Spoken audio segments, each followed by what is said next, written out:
batería ideal, vamos a decir que la potencia entregada por esa batería o ese generador será igual a la intensidad de la corriente por la FEM. Recuerden que estamos hablando de un caso ideal porque decíamos que en la práctica y en algunos casos, en algunos problemas, se debe considerar una resistencia interna en el generador. Por lo tanto, en términos reales, esta diferencia de potencial tendría que ser igual a la FEM entregada por la batería menos la diferencia potencial existente entre los bornes de la resistencia interna de la batería. Es decir,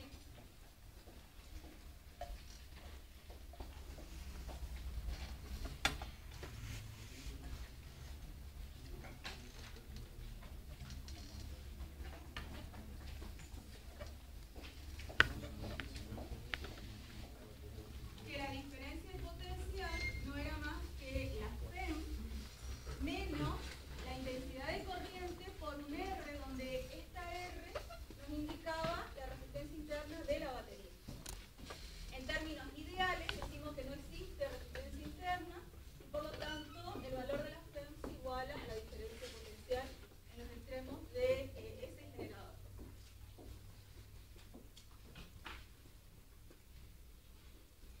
Y si quisiéramos determinar la potencia disipada a través de una resistencia, bueno, bastará con reemplazar la diferencia potencial por la ley de Ohm, y la diferencia potencial no es más que directamente proporcional a la intensidad de la corriente que circula a través de la resistencia. Entonces me quedaría acá un I por R, donde R es la resistencia del elemento y la intensidad es la intensidad de la corriente que circula por esa resistencia.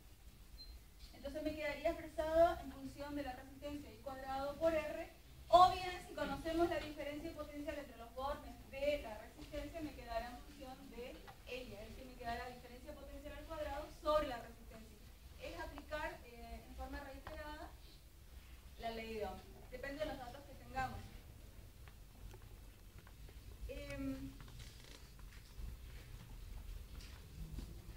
Y cuando hablamos de la potencia acumulada o absorbida por el capacitor, si bien decimos que la potencia lo podemos obtener como la intensidad de corriente por un delta de potencial, el delta de potencial entre los bornes del capacitor, esta diferencia de potencial sabemos que lo podemos calcular o lo podemos obtener en función de la carga acumulada por el capacitor y la capacidad de ese condensador. La corriente no es más que la variación de la carga en la unidad de tiempo y, bueno, si operamos algebraicamente, fíjense que vamos a tener que la potencia me va a quedar en términos de variación de carga respecto del tiempo y la capacidad del condensador.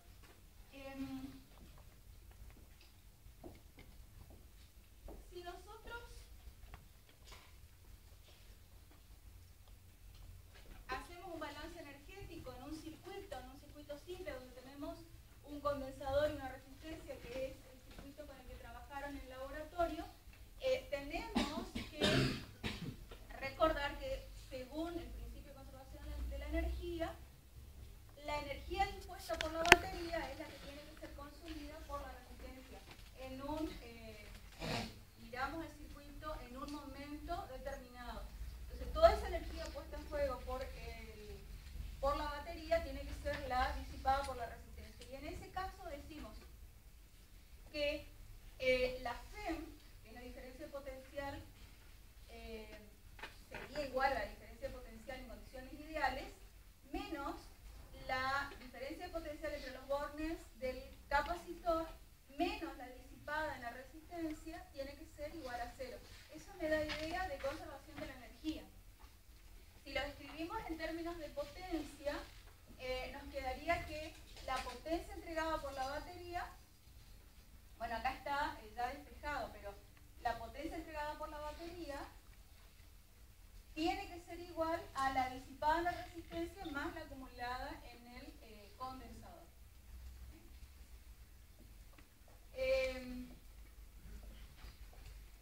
Bueno,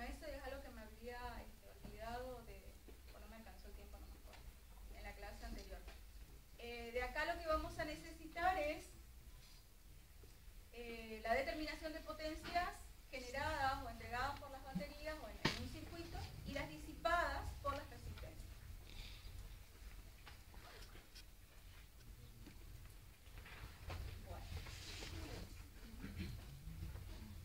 Ahora sí vamos a empezar con el tema.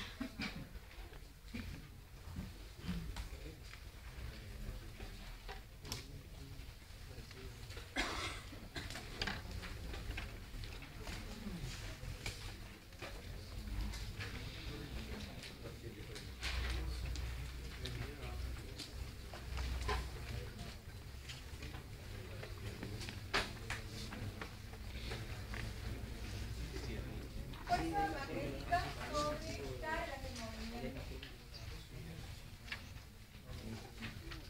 Nosotros ya habíamos visto la fuerza de interacción de origen eléctrico como efecto de la existencia de un campo electrostático en una región y su interacción con una carga eléctrica, una carga que podía ser positiva o negativa. Cuando hablamos de magnetismo como fenómeno, este fenómeno ya fue descubierto hace mucho por los griegos en el año 800 a.C., donde ellos vieron que existían materiales que hoy conocemos como magnetita,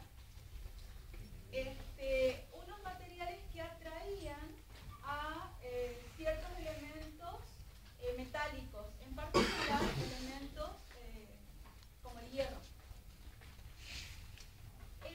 Estos elementos o estos dispositivos sabemos hoy que se llaman imanes. Y los imanes, a diferencia de la carga eléctrica que habíamos estudiado antes, están constituidos por dos polos.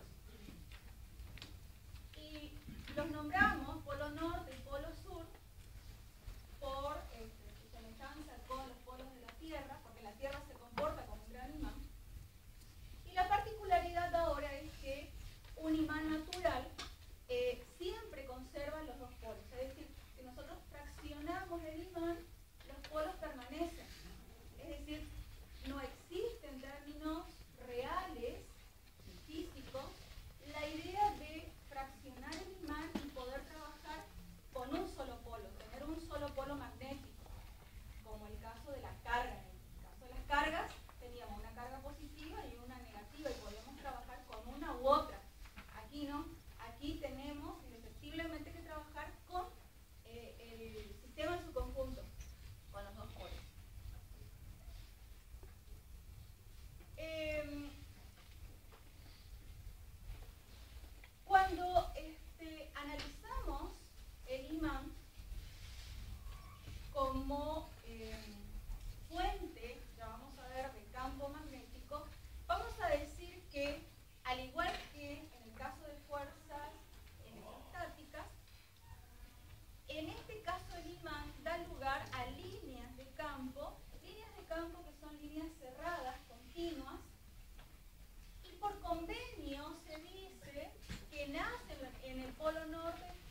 velocidad con la cual se mueva esta carga en esa región y a la intensidad del campo magnético. Matemáticamente se expresa a través de un producto vectorial carga por velocidad producto vectorial campo magnético. En la práctica, resolver ese producto vectorial entre la velocidad y el campo magnético sería, vamos a hacer un ejemplo simple, vamos a suponer que este vector representa la velocidad y este al vector campo magnético. Entonces, si aplicamos la regla de la mano derecha solamente para resolver el producto vectorial, tendríamos que con los 4 dedos, usando el pulgar, indicar la dirección del vector velocidad. Si llevamos los 4 dedos de la mano hacia el vector campo magnético, porque el producto vectorial dice velocidad por campo, por eso hacemos esto, llevamos el vector velocidad hacia el campo magnético. Cerramos la mano y extendemos el pulgar. El pulgar lo que me indica es la dirección y sentido de la fuerza magnética. Entonces, en este caso en particular, tendríamos que la fuerza magnética tiene una dirección entrante al pizarrón, ¿sí? Y el sentido, bueno, hacia adentro del pizarrón. Sería, si tomamos X y Z, tendría la dirección menos Z en este caso. Si resolvemos ese producto vectorial y aplicamos la definición, tendríamos que desarrollar ese producto vectorial y eso significa hacer el producto entre el módulo de la velocidad por el módulo del campo magnético por el seno del ángulo que ambos vectores forman. También por convenio vamos a decir que representamos al campo magnético saliente mediante puntos. Esto sería como si se viera la punta de la flecha del vector campo magnético, ¿no? Si el campo magnético está saliendo, lo que se podría percibir es la punta de la flecha. Por el contrario, si es entrante, lo vamos a marcar con cruz.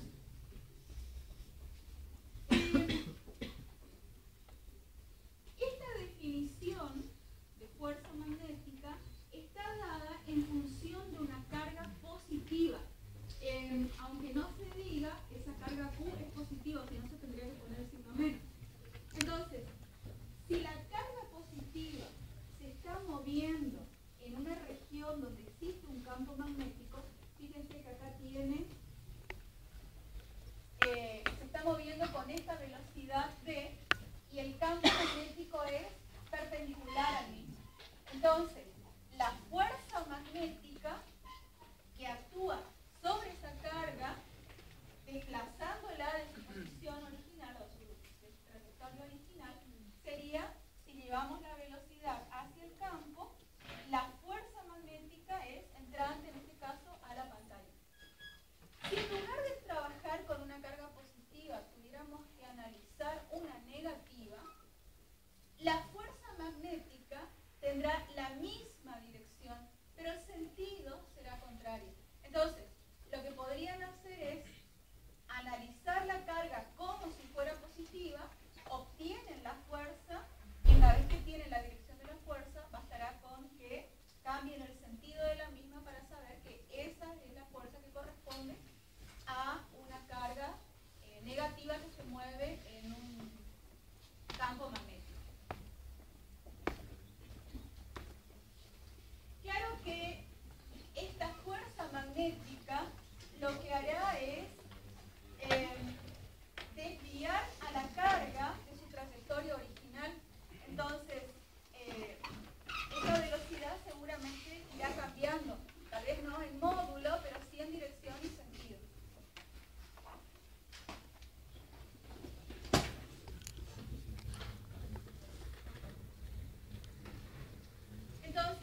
Entonces, esta propiedad se desprende de eso.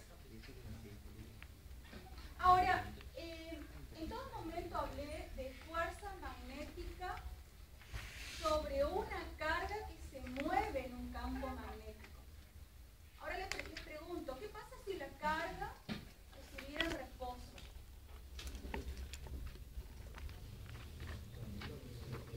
¿Cómo? La velocidad sería cero, por lo tanto, no hay fuerza magnética, ¿sí? Solamente se puede percibir ese efecto, el efecto fuerza magnética debido a la existencia de un campo magnético, si la carga está en movimiento.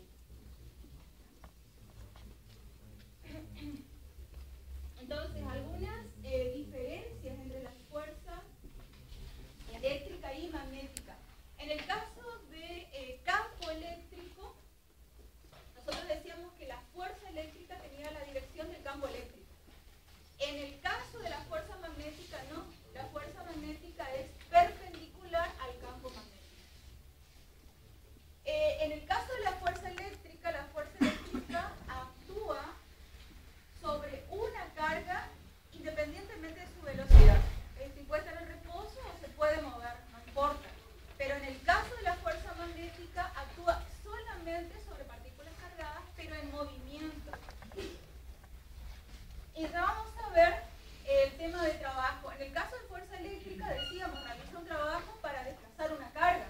Si nosotros queremos mover una carga en el espacio o mover una carga en contra de otras fuerzas eléctricas, se debía realizar un trabajo y ese trabajo tenía un valor determinado.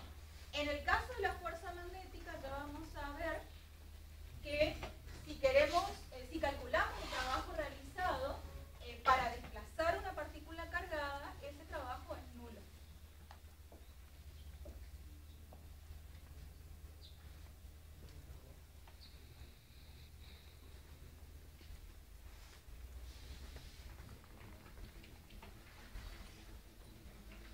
Bueno, tenemos una carga positiva que se mueve con esa velocidad. Y el campo magnético tiene la dirección, en este caso, perpendicular hacia abajo. ¿Cuál será la dirección de la fuerza magnética para este caso? Entrante. ¿Todos están de acuerdo con el entrante?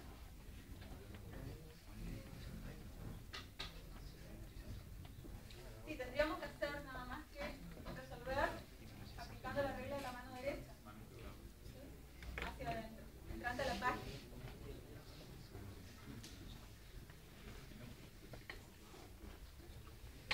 Y en este caso,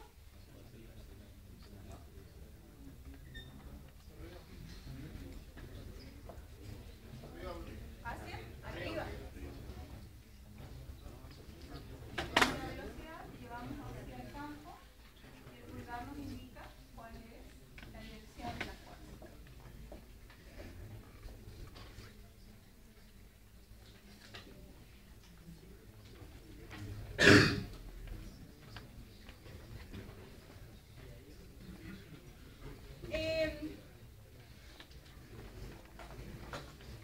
No importa cuál sea el ángulo determinado por la velocidad del campo magnético. En este caso se da un ejemplo. Hay un ángulo de 60 grados. Matemáticamente es reemplazar los valores de magnitud de la carga, intensidad de la velocidad e intensidad del campo magnético. Sin embargo, la fuerza magnética, y hago hincapié en esto porque siempre surgen las dudas, el campo magnético siempre, la fuerza magnética siempre es perpendicular a estos dos vectores, es decir, al plano formado por estos dos. Por lo tanto, en este caso, si llevamos velocidad hacia campo magnético, nos daría la fuerza hacia arriba, fuerza magnética hacia arriba. Eso si analizamos una carga positiva. Como acá estamos trabajando con una negativa, la dirección será la misma, o sea, tendrá la dirección del eje Z. Lo que pasa es que el sentido en este caso será hacia abajo. Creo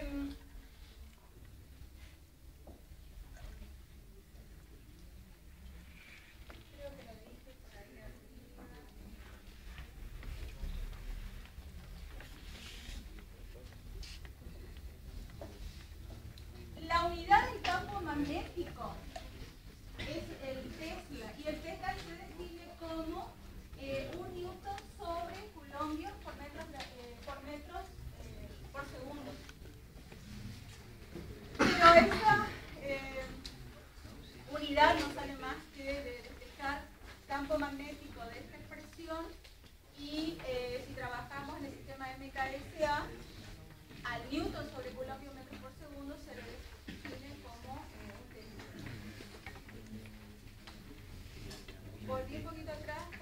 y aparece intensidad del campo magnético igual a 0,025 tesla. Y no lo había definido.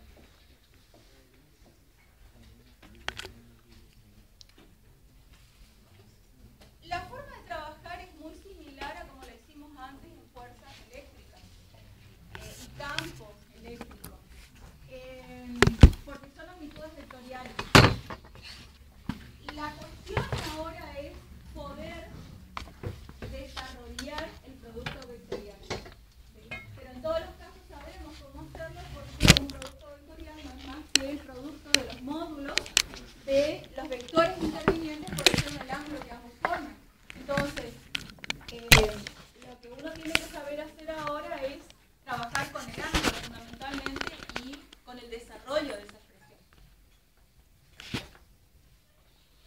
Trabajo realizado por la fuerza. Si nosotros tenemos una carga, en este caso positiva, conocemos la dirección de la velocidad y el campo magnético, ya sabemos que la fuerza magnética será perpendicular al plano que contiene a los dos vectores, los vectores velocidad y campo magnético.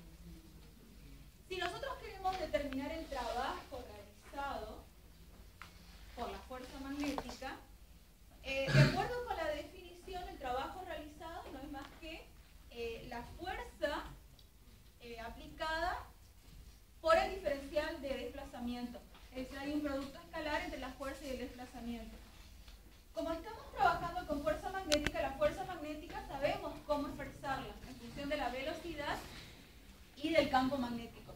Por eso aparece carga por velocidad, producto vectorial, campo magnético. Por un diferencial de desplazamiento. Lo que está encerrado entre paréntesis es un vector fuerza magnética. Y entre esa fuerza magnética y el diferencial de desplazamiento, recordemos que hay un producto escalar. Fíjense que el diferencial de desplazamiento tendrá la dirección y el sentido de la velocidad de la partícula. ¿Sí? Vale decir que ya estamos haciendo un producto escalar entre un vector que será la fuerza magnética y una dirección, un diferencial de L, además de lo que está ahí escrito en forma matemática. Estamos haciendo el producto escalar entre la fuerza y un vector que tiene una dirección tal que forma un ángulo de 90 grados con la fuerza. Fíjense que la fuerza y el vector velocidad forman un ángulo de 90 grados. Por lo tanto, el vector fuerza magnética formará un ángulo de 90 grados con el vector desplazamiento, el diferencial de L. Eso quiere decir que cuando desarrollamos ese producto escalar entre la fuerza y el diferencial de L, aparecerá un coseno ahí, coseno de un ángulo. Y el ángulo es 90 grados. O sea que tendremos coseno de 90, 0. Me anula toda la expresión. Me está diciendo que el trabajo realizado es nulo. Vale decir que esa fuerza magnética no realiza trabajo.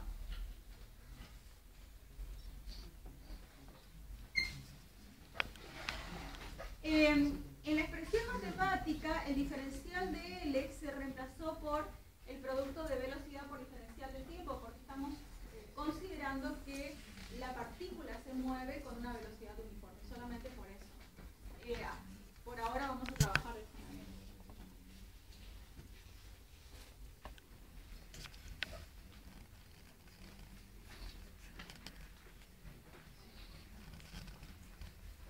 Así como dijimos que existe una fuerza magnética que actúa sobre una carga que se mueve en un campo magnético, si nosotros ahora imaginamos un conductor y sabemos que a lo largo de este conductor hay una corriente eléctrica que fluye, estamos hablando de un conjunto de cargas que se mueven a lo largo del conductor. Entonces, lo que estamos analizando es la fuerza que actúa, la fuerza magnética, que actúa sobre este conjunto de cargas que se mueve a lo largo del conductor en la unidad de tiempo. Si nosotros a la velocidad la descomponemos por su definición, la velocidad no es más que el diferencial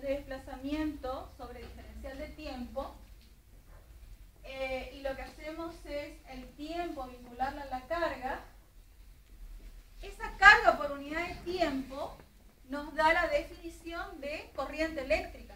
Entonces, si consideramos un conjunto de cargas que se mueven y eso nos da lugar a aplicar la definición de intensidad de corriente, la fuerza magnética será igual a la intensidad de la corriente que circula por el conductor por el desplazamiento por el producto vectorial campo magnético. Si escribimos correctamente, con la rigurosidad matemática, tendríamos que decir que la fuerza será igual a la integral de línea de la intensidad de corriente que circula a lo largo del conductor por el diferencial de L, diferencial de conductor, producto vectorial campo magnético.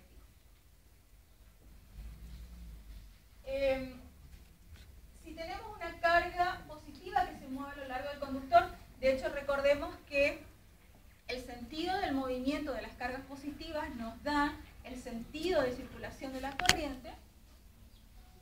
Si hay una carga positiva que se mueve con una determinada velocidad a lo largo del conductor, y en este caso el campo magnético es perpendicular a la velocidad, al vector velocidad, si llevamos, bueno, esto sería el tránsito, la velocidad hacia el campo magnético, la fuerza magnética tendría esta dirección y sentido. Sobre cada carga, sobre cada una de las cargas.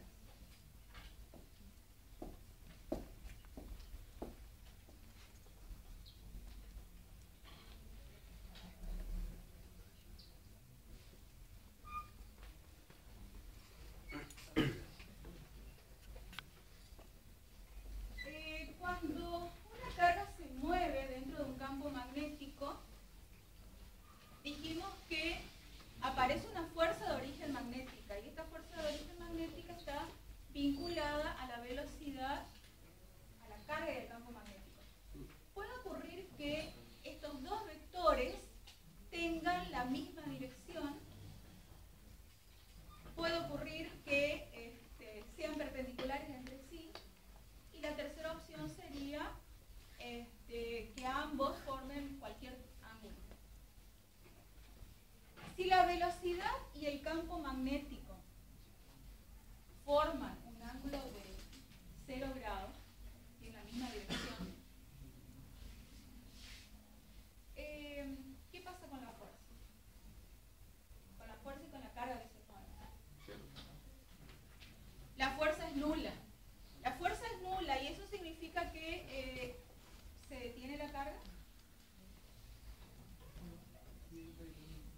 Sigue moviéndose, solo que ese movimiento correspondería a un movimiento rectilíneo y uniforme, porque no hay fuerza que desvíe de su posición, de su trayectoria original. Y si la velocidad es uniforme, bueno, tenemos un movimiento rectilíneo uniforme. En el caso que tenemos en pantalla, consideramos que la velocidad es perpendicular al campo magnético. Entonces, si la velocidad es perpendicular al campo magnético, bueno, en este caso, para la posición inferior, llevamos la velocidad hacia el campo magnético y la fuerza magnética es hacia arriba.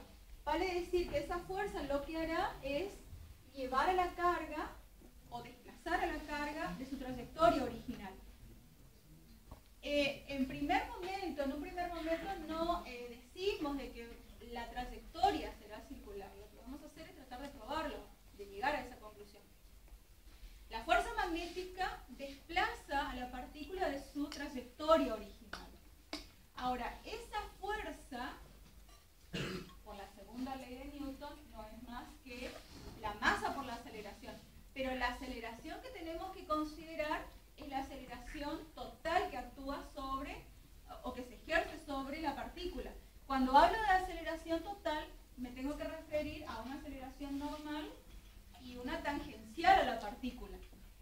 Ahora, fíjense que en pantalla aparece masa por aceleración sub c. Bueno, ahí ya me adelanté, pero es una aceleración normal. ¿Por qué estoy anulando la tangencial? Porque estamos diciendo que esta velocidad es uniforme. La aceleración tangencial, recuerden, que se obtiene o depende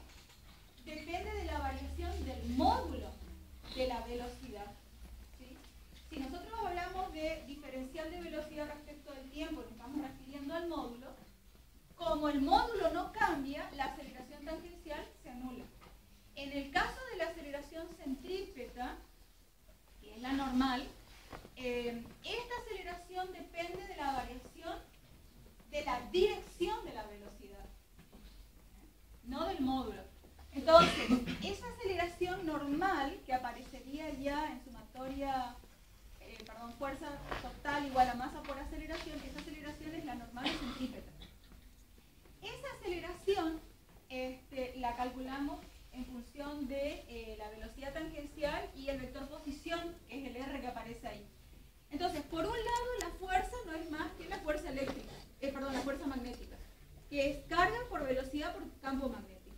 Y por el otro lado, sabemos que esa fuerza, de acuerdo con la segunda ley de Newton, será la masa por aceleración centrípeta, que es velocidad cuadrada sobre R. Si nosotros despejamos R, este vector posición nos quedará en función de la masa de la partícula, de la velocidad con la que se mueve la partícula, de la carga que tiene esa partícula y del campo magnético.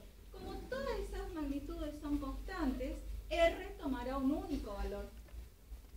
Por lo tanto, podemos concluir que bajo estas condiciones, esta partícula cargada se moverá de acuerdo con las leyes de un movimiento circular uniforme.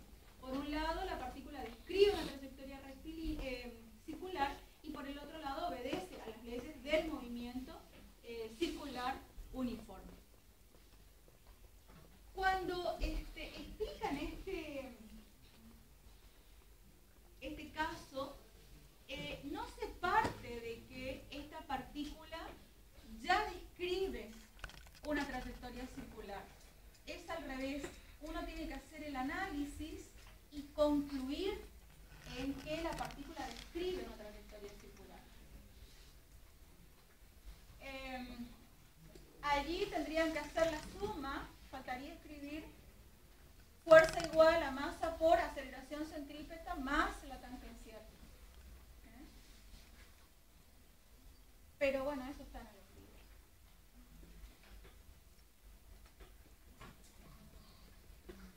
El que queda pendiente, no tan pendiente porque es un práctico de la guía, es demostrar qué sucede cuando la partícula forma un ángulo cualquiera con el campo magnético. Vamos a tener que es la superposición de dos casos, de dos situaciones. Pero eso lo tienen que demostrar.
un sentido inverso, tendremos que llevar el desplazamiento de las cargas hacia el campo magnético que está entrando a la página, y el pulgar nos indica cuál es la dirección y sentido de la fuerza magnética que actúa sobre el conductor.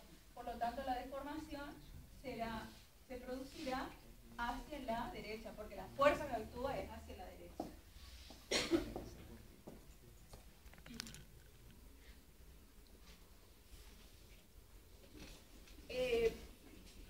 Para los que están haciendo de nuevo la materia, por favor, me ayudan a ser pacientes y escuchar al resto de los compañeros.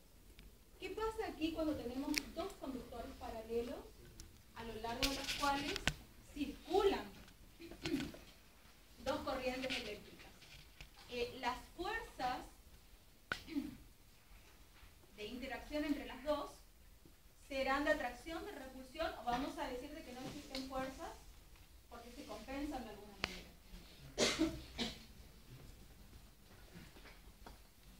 Yo sé que muchos tienen la respuesta, pero analicemos el por qué.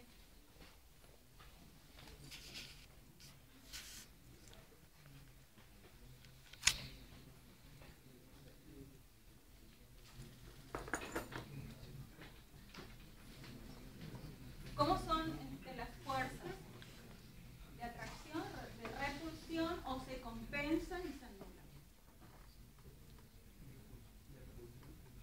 De repulsión, bueno, ahora veamos por qué de repulsión. Porque tienen la misma intensidad y la misma carga. La misma dirección de intensidad y corriente.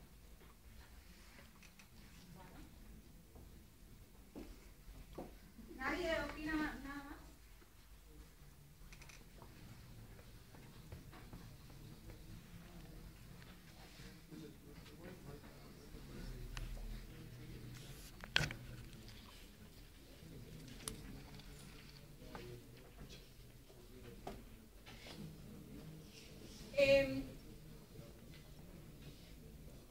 Tomemos el conductor 1.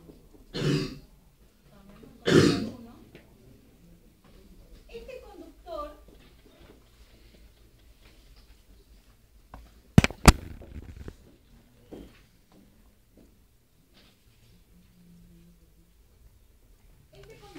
por el que circula una intensidad de corriente es fuente de un campo magnético. Es lo que descubrió Oersted. Este conductor por el que circula una intensidad de corriente es fuente de campo magnético.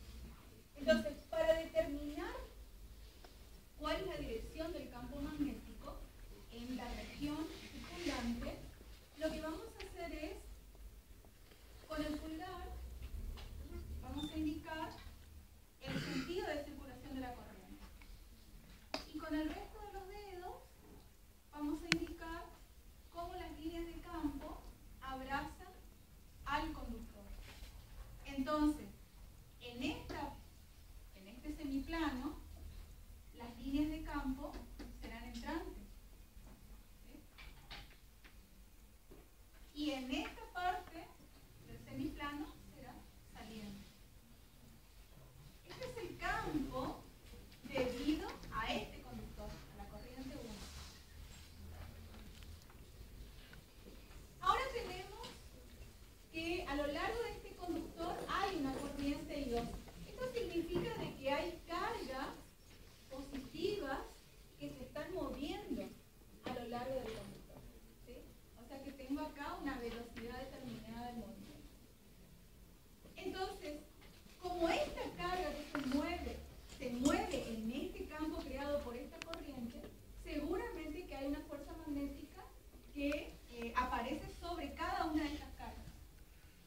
indica, el pulgar me indica el sentido de circulación de la corriente I2.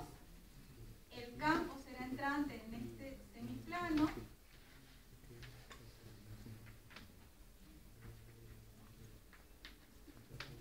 Y será saliente en toda esta región del campo.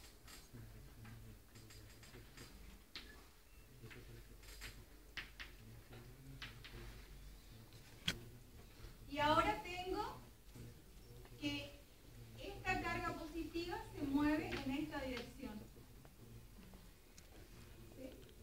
Entonces llevo el desplazamiento de la carga hacia el campo B2 y la fuerza que se ejerce sobre este conductor, como dice el compañero, tendrá la misma dirección, pero sentido contrario.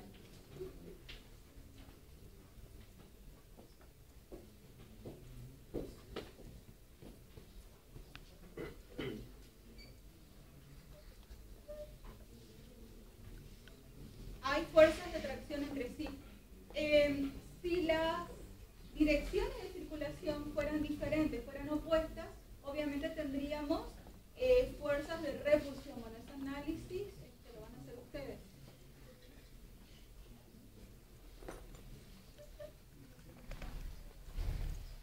Ahí tenemos la expresión matemática de la fuerza de interacción entre los dos conductores. Si decimos que la fuerza sobre el conductor 1 debido a la presencia del conductor 2 no será más que la intensidad de la corriente que circula por el conductor 1, por la longitud del conductor, producto vectorial, el campo magnético, pero generado por el otro conductor. Por eso aparece un B2, es el campo magnético creado, generado por la corriente que circula a lo largo del conductor número 2. Ya vamos a obtener la expresión del campo magnético en algún punto del espacio cuando hay una corriente, en este caso I2, que circula a lo largo del espacio. Ya lo vamos a obtener. Por ahora, acepten esa expresión. Profesora, Sí. ¿cómo sabe la dirección y sentido del campo a partir de la corriente?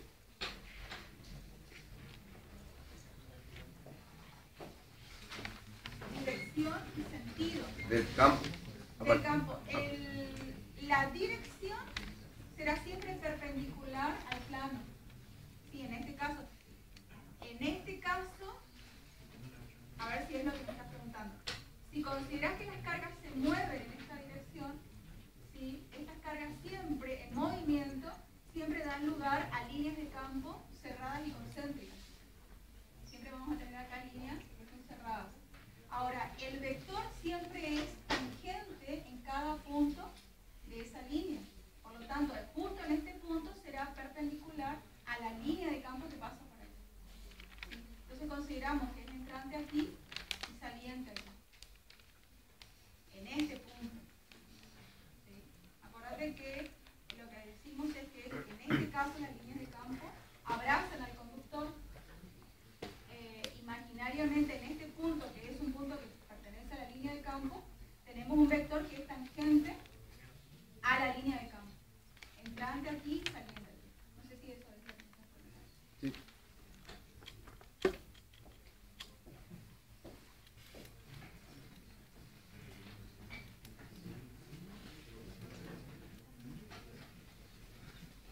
En realidad, experimentalmente, lo que hizo Orester, esa brújula que se movía, esa brújula que se movía, indicaba la dirección del campo, ¿sí? Norte-sur. Entonces todo esto, además de ser por convenio, es experimental. Las líneas de campo que abrazan a un conductor, eso es, se corrobora experimentalmente. ¿Sí? Y a efectos nuestros, convenio nuestro, decimos entrante y saliente. El sentido de la corriente es para arriba, lo que se hace es esto para ver la dirección con los dedos. Sí, acordate que en realidad esto lo que indica es que estás imaginando una línea de campo que está abrazando al conductor, una línea de campo. Ahora, ¿cuál es el recorrido o el sentido de circulación de la línea? Claro, por eso en el dibujo entra del lado derecho, digamos. Sí, sale del otro lado. Profesora, ¿y entre los dos conductores el campo no va a disminuir porque hay uno entrante y uno saliente? Sí, habrá un campo total. Ah. Pero también recuerden que a efectos del estudio y análisis de un sistema, siempre podemos aplicar el principio de superposición, que es lo que hicimos también acá. ¿Sí? Sí. En realidad, más allá del convenio, entonces sabemos que esas líneas de campo generado por este conductor, por el que circula una corriente, porque si no, no hay nada, dan lugar a líneas de campo. Ahora, el sentido, está bien, el sentido de circulación, este sentido de circulación es por convenio. ¿Sí? Es por convenio, podríamos cambiarlo, pero al cambiar nos cambian todas las expresiones matemáticas. ¿Sí? ¿Y ahí cómo sería la analogía para hacer el campo creado por un imán comparado con la corriente?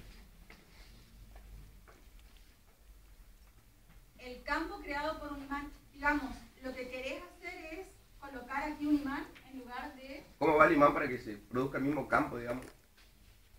Recordemos que si nosotros tenemos un imán, esto sería norte y sur, las líneas del campo vienen así.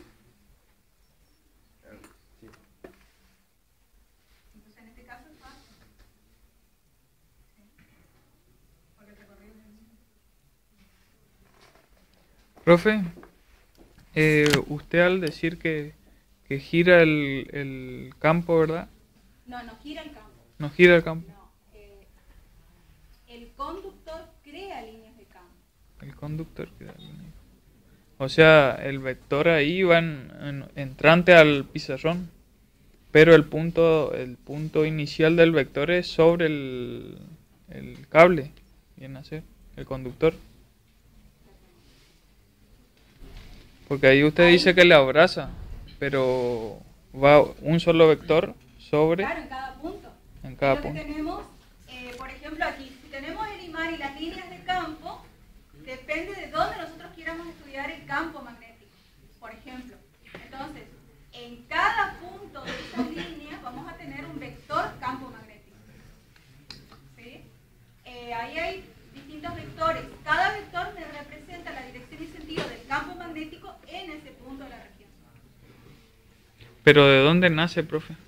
Los Lo que pasa es que son cerradas las líneas.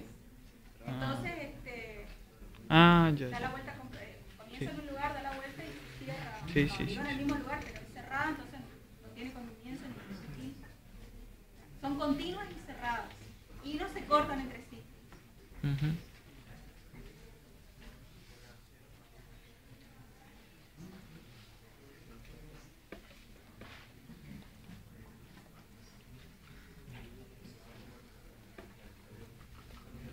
Bueno, tras tener estos dos conductores por los que circula una corriente eléctrica en cada uno, vamos a definir al amper como la intensidad de la corriente que circula a lo largo de los conductores de sección circular, rectilíneos, paralelos.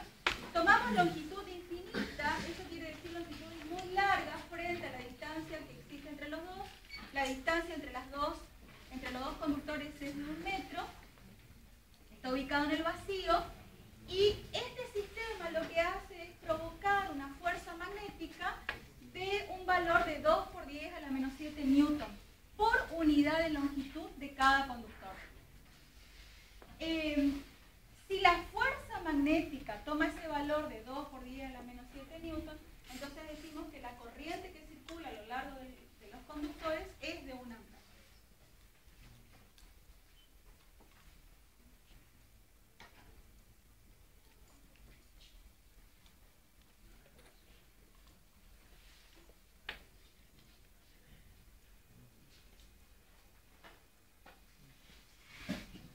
Si nosotros tenemos una espira ahora por la que circula una corriente y colocamos esta espira en un campo magnético,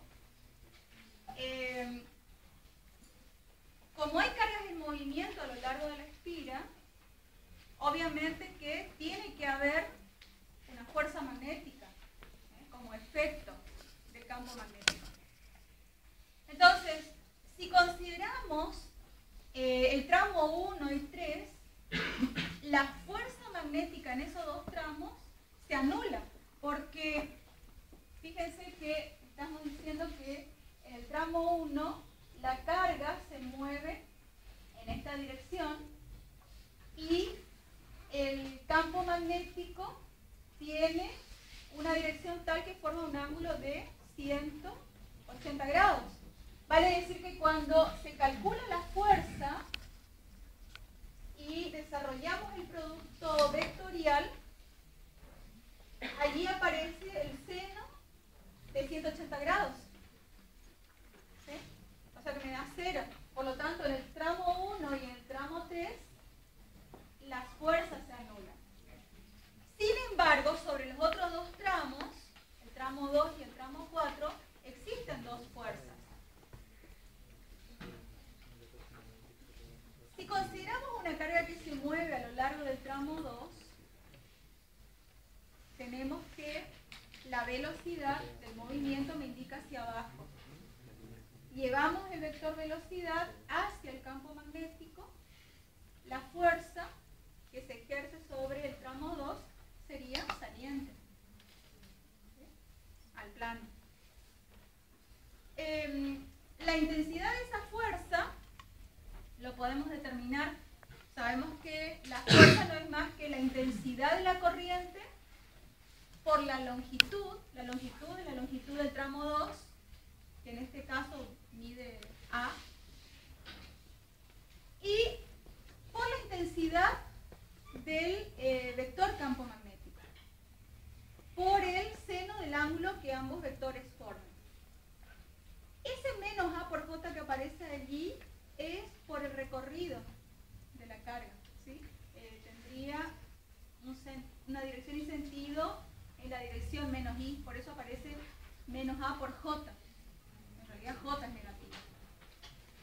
Entonces la intensidad de esa fuerza me da I por A por B, y la dirección está dado según el eje Z, por eso aparece K, ¿sí? Saliente al plano de la espira. Y sobre el tramo 4 tenemos ahora que el movimiento de la carga es hacia arriba. Si llevamos ese movimiento hacia así,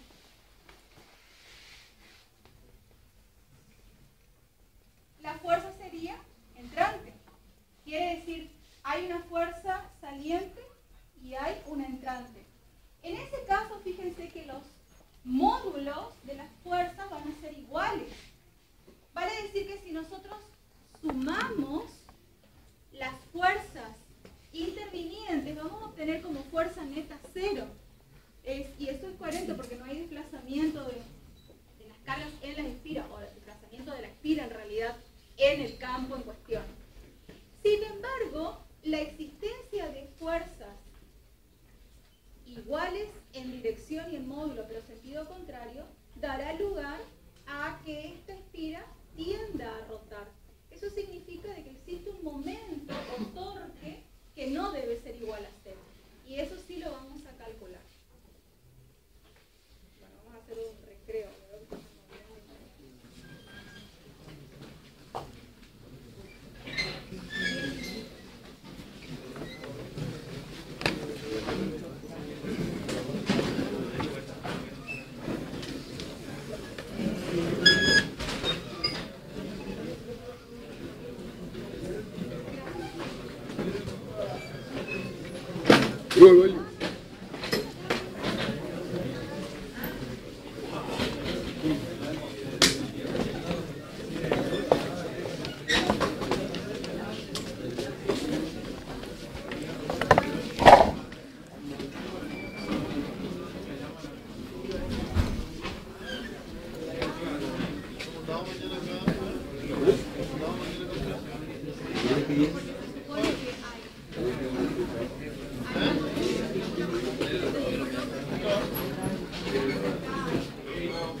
contrario para eso.